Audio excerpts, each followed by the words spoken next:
Hello everyone, Greg O'Rourke here from FretDojo.com. Absolutely fantastic to have you back for another fantastic session. In this lesson we're going to cover one of the secrets to sounding like Wes Montgomery. So if you're ever wondering how to get a bit more of a jazzy sound into your solos, there's a trick that Wes Montgomery used to use that seems to not make sense on the surface of it, but once you get used to this idea, it can really unlock you to a whole world of sounds that you may not have tried before when it comes to improvisation. So it should be a really good lesson today, so I'm looking forward to sharing that with you. But first, we have a few upcoming announcements. So we've got some amazing guest visitors coming to Fret Dojo very soon. So firstly, we have David Mooney, who's the Associate Professor from the University of North Texas. He teaches advanced jazz improvisation, studied alongside legends like Herbie Hancock, Wayne Shorter, Ron Carter, and then went on to get a PhD. So we're thrilled to have Davey Mooney come and join us for a very special workshop that's going to be in the Fret Dojo Academy. So look out for more details about that. But next, it doesn't stop there because we also have the amazing Rodney Jones. So Rodney Jones is the head of the jazz guitar program at the Juilliard School of Music. He's played with Dizzy Gillespie, James Brown, and he's going to do a workshop for us in Fret Dojo all about the master keys to learning and playing jazz guitar. So that's going to be in the Fret Dojo Academy next month. So you might be wondering, how do you get access to all these amazing workshops coming up? Well, you have to check this out, guys, because we have a very special opportunity for you. Only gold members to our Fret Dojo community can access these workshops, but the good news is that you can sign up for that today by going to FretDojo.com/sign-up-offer. And if you go there and enter coupon code JAZZ50, you'll get 50% off your first month. So make sure you take the opportunity to sign up now so you can get access to these incredible instructors. They don't do workshops like this very often, so this is an amazing opportunity. Okay, guys, well, what we might do now is get into the lesson itself. So I've prepared a little PDF that we'll get to in just a moment. But first, I want to play you a line from Wes Montgomery's recording of yesterday's, because this line, when I transcribed this line and had a play of it, I looked at this and goes, wow, there's so much language in this short 8-bar line.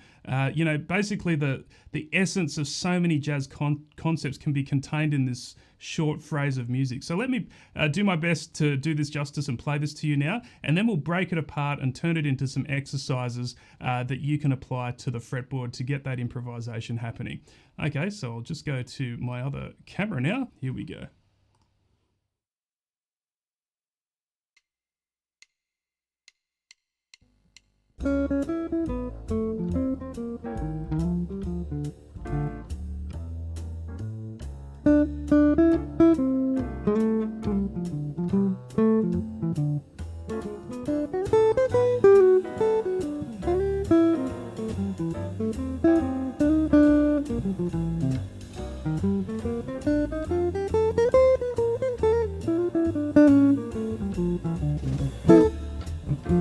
And then it starts going into octaves and stuff like that. Wow, what a cool line. I really love the sound of that. It's just got such so much sophisticated use of melody, I love every time. It's one of those lines that just never gets kind of boring. So for those of you that are members of my Fret Dojo Academy, you should have access to this PDF. We've just dropped it in the community. So let's see how this works, okay? So the first thing I want to do, rather than me play this exercise straight, I'm actually going to show you what a typical arpeggio exercise sounds like over a jazz standard. Okay, and then I'm going to show you this version so you can see the difference. So this is just basic arpeggios.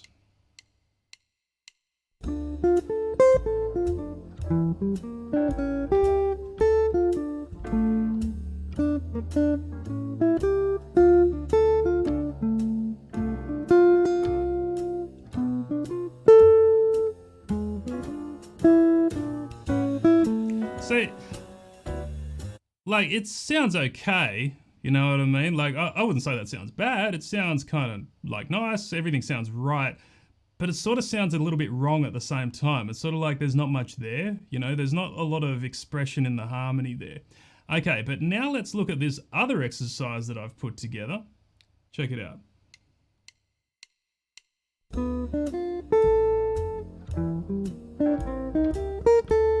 Did you hear that? Check that out and listen to this.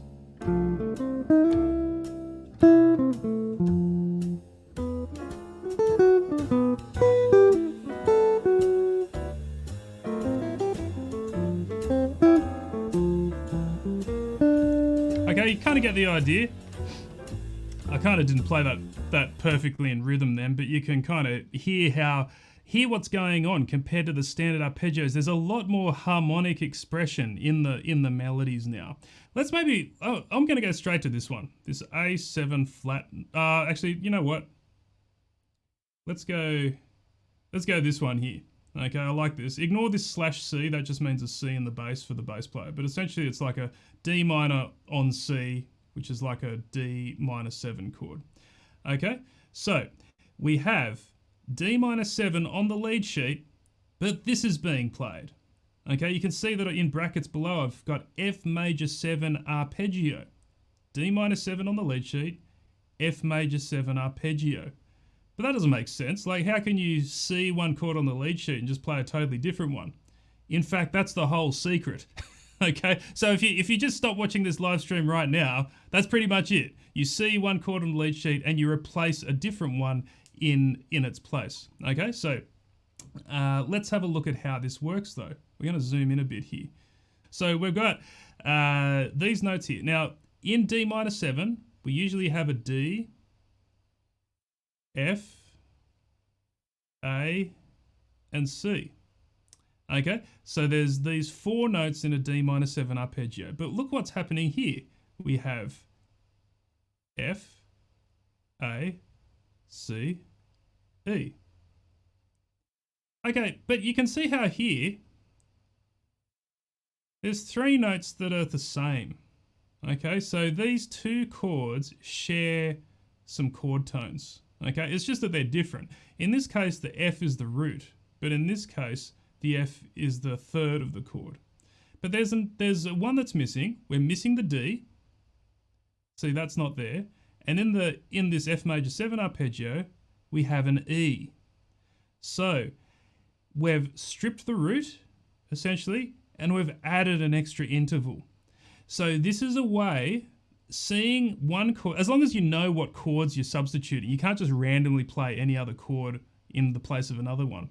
But here, if you know some typical substitution techniques, you can do what's called targeting the upper extensions, because this is the 9 of the chord. Okay, this E is the 9. So if you just play an F major 7 arpeggio over D minor, see how it sounds jazzy straight away. Like F major 7 already sounds a little bit jazzy, but having that 9 on the top of the chord sounds really, it's got that lovely color tone on it. Now, a typical way Wes Montgomery used to finger this particular arpeggio, I believe, is like this. He'd go, and then sometimes he'd fall down to the root there. You can see how as soon as I do, rather than just doing this, it sounds a bit like empty. You know, you need to put the expression in your hands by using those slides and things. So it's finger 2, finger 1, finger 4, and then sliding up and then going back down. Alrighty, so that's a nice little trick that you can take away from today. Now, we turn this into kind of a rule. Okay, so we can put it into words. I might not type it out just for fear of my pen breaking, but let's just say this just out loud now. So when you see a minor 7 chord, you can play a major 7 arpeggio from the third of that chord. Okay, it sounds confusing, but if you see the third of the chord, just play a major 7 arpeggio instead. Okay, so the trick is to find the third of the chord. Okay, so here, like let's say this one here. So we've got my D minor 7 voicing there and the third there. Okay, so we can go or. So you really need to know all your basic arpeggio shapes for this to work. You know what I mean? You need to know your major 7, your minor 7, your dominant 7, and you know, things like half diminished. Okay, all of those kind of arpeggios are really important. We actually have a course all about arpeggios in the Fret Dojo Academy if you want to check that out. But you need to get those under your belt really before you can master this technique. So arpeggios are really, really important to learn for jazz. Okay, so there's one example. We have that idea of playing a major 7 chord off the third of a minor 7 on the lead sheet.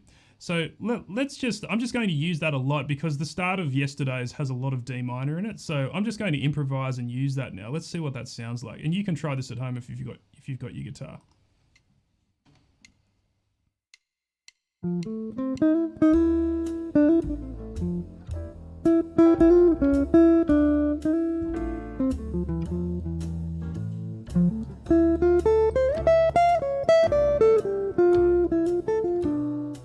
You see what I mean? It kind of moves on in the harmony at that point.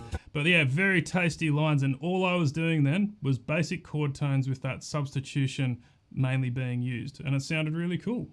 So let's try another one, a bit more of an advanced one. There's a whole bunch of these ideas in this exercise that might be a little bit out of scope for going through all of them in today's session, but what we'll do is we'll go to, we'll just zoom in here. And we'll go to this one. This is in the second bar of your exercise. I'll just zoom out a bit. Okay. So now we have this one. We've got now when it hasn't got brackets there. This is basically the arpeggio in the music is what is on the lead sheet. So you don't want to do this all the time for every chord. You need to mix it up between applying the basic arpeggios to each chord. And then combining that with, you know, some substitutions where you're seeing one chord and playing another one. So here's an A7 flat 9. So if we go down to here, we've got an interesting thing going on. Now this is something that you would never expect, okay? An A7 flat 9 on the lead sheet with a C minor 7 arpeggio, okay? Now listen to those two chords, A7 flat 9, and then C minor 7. Yeah, it's like they're from two totally different worlds. How could that ever work? And it kind of doesn't work in a way. You know, this is a case of where you're kind of getting into outside playing, where you're kind of deliberately doing something that's a bit outside what is a beyond conventional harmony. Okay, so let's see how this works. Let's do this again. So you can try this with any chord. If you see a chord on the lead sheet, try this experiment where you go, okay, A7 flat 9, what's the spelling of that? We got A, C sharp, E, G, and then we've got B flat. And then we've got, in this C minor 7 arpeggio, we've got C, E flat, G, and B flat. All right, so let's see what's going on here. So the chord tones here for this chord, obviously it's be labeled 1, 3, 5, flat 7, and then flat 9. That's the spelling of an A7 flat 9 chord. Here, we'll just skip that C for a minute. That's a bit tricky, but we have E flat. Okay, so E flat is the flat 5 of A7. E is the 5th, so E flat would be the flat 5. Then we got G, which, oh, there we go. There's a common tone. So there's the flat 7 there. And then the B flat, oh, look at that. We got that as well. We got the flat 9. So that's interesting. This is kind of an alteration of that one, but those last two are common tones. So we're just got to deal with this C now. We know what the E flat's doing. That's the flat 5. But the C, we could actually spell that as B sharp, okay? The same C and B sharp are essentially the same note. So if B flat is the flat 9, B would be the 9. So that would sound like this. And what about B sharp? That would be the sharp 9.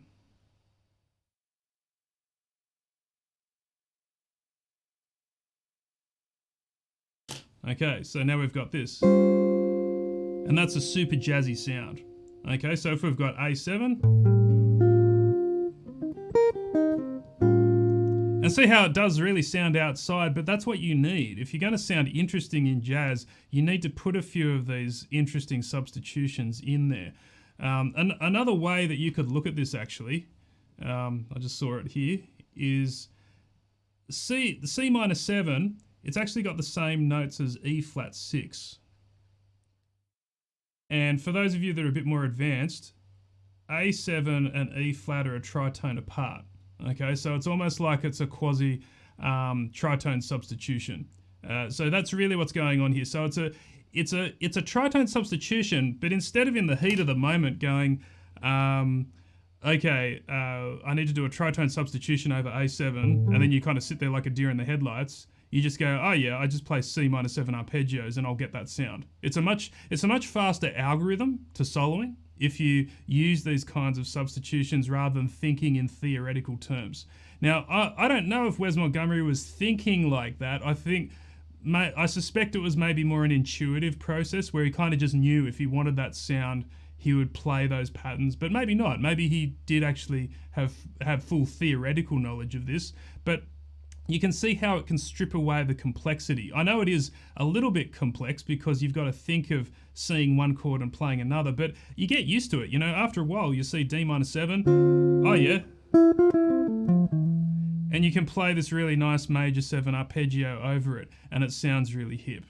Okay, so that is an overview of that one. Now let's just do one more. I'll try to find one more on this sheet, and then we'll play the exercise again so you can hear all these cool substitutions, and then I'll improvise around this a little bit so you can kind of get a sense of what it'd sound like. Okay, so here we have A7, see, there's that E flat 6. I've thought of it more as an E flat 6 there, but there's that interesting substitution, that tritone style substitution there. And then here's this is an easy one actually, and this is something that keeps being used for several bars here, okay? So here we have an E7 in the lead sheet, so like, but then we've got this B minor 7 arpeggio.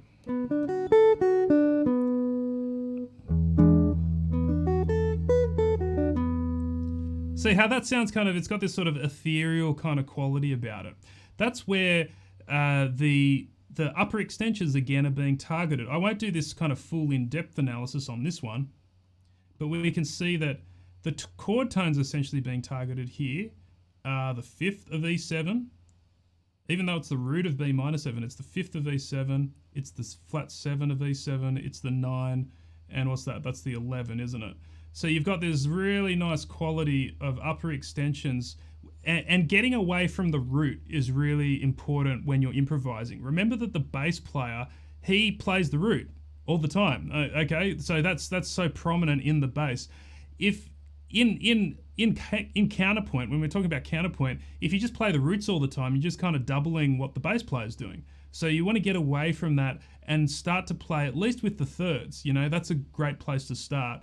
But then moving into these upper extensions where you get into really lovely colors harmonically. Okay. Now, can you see here? Wes must have practiced this because in his line, I know this is my thing that I've put together here, but in his line he's doing this. He's playing a B minor 7 over E7, E minor 7 over A7. So you can see that if you play a minor 7 arpeggio from the 5th of a dominant chord, it sounds cool. You get to target all these nice extensions.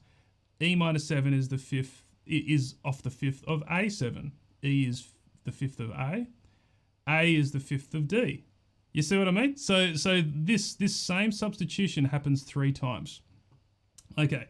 Now, a couple of others that would be worth trying here. Okay, we have, once again, we've got this F major 7 arpeggio, but we're playing a G7 in the lead sheet. Okay, so G7. How nice is that? Okay, so you see how we've already used this F major 7, but we were using it on a D minor chord before, where we were playing a major 7 from the third of a minor chord. But here we've got a dominant chord. We can actually use the same shape, but play it off the flat 7 of a dominant chord. And we get like a sort of a much happier, brighter sound in this case. Okay, I think I sort of philosophize about this a lot when I see, because in the beginner sense you think, oh, some chords are happy, some chords are sad, you know what I mean? But it all depends on what they're next to, you know what I mean? Sometimes, or what they're on top of. Sometimes a sad chord can sound happy if it's next to another chord, you know what I mean? So music is a very interesting example of how your perspective changes depending on what's around something. You know what I mean? So depending on what color's next to blue, it might look darker, it might look brighter. You know what I mean? If you have a dark red next to a blue, it might look bright. But if you have a bright pink next to blue, it might look dark. You know? So that's kind of what's going on here. Okay, so there's a really nice substitution you could do. And then one more. Now I reckon Wes Montgomery studied Charlie Christian a lot. Okay, so this one here is a really good one that I've actually seen a lot in the actual fingerings of Charlie Christian solos, where we've got a C7.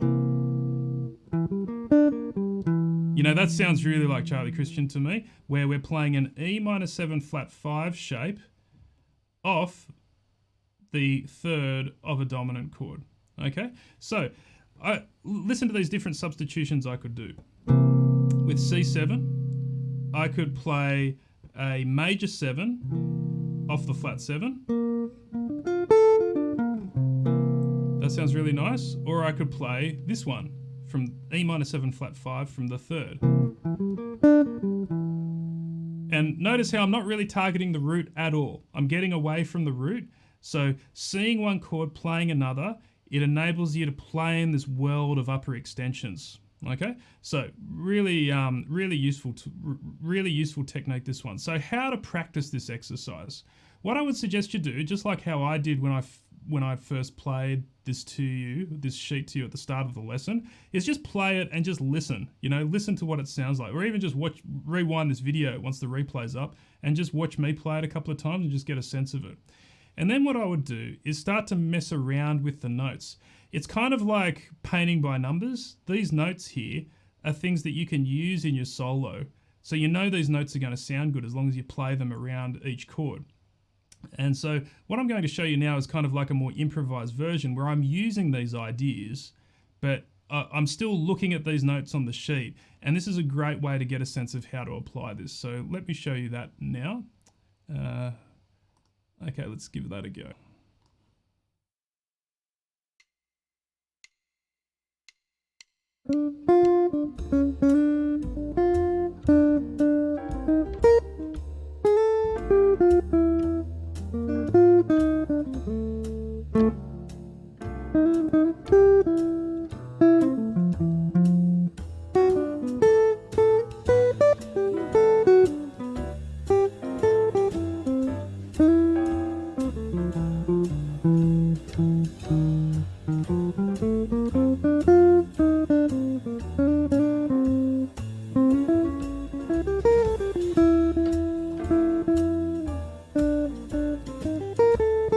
Check out this one.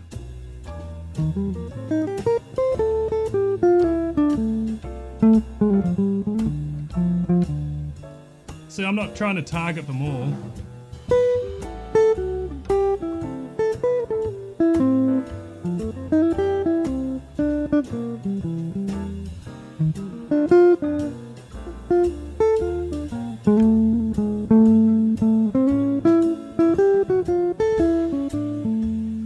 Okay,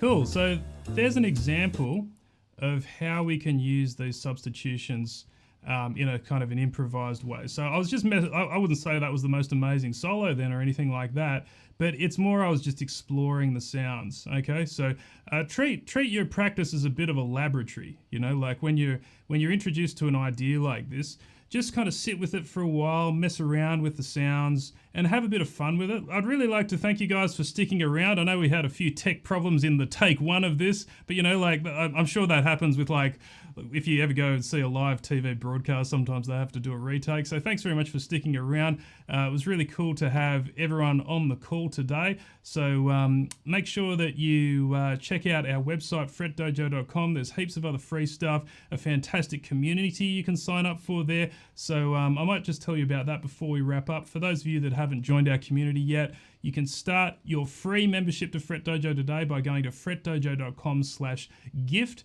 And you can get access to an amazing community of jazz guitarists from all around the world, and it's a lot of fun. We're sharing our passion for jazz, learning together as a group, and yeah, you get some really cool resources and free courses as part of that as well. Leave a comment and let us know what you thought about this lesson. Hope you enjoyed today, and we'll see you same bat time, same bat place next week for where I think, yeah, we might look at some chord melody approaches over this tune. Not sure yet. We'll see how much I get done. I'll be on the road as well, so I'm going to have to dig out the old green screen. So that should be interesting. What could possibly go wrong? Okay, well, thanks guys. We'll wrap it up there, and look forward to seeing you next week. Thanks very much.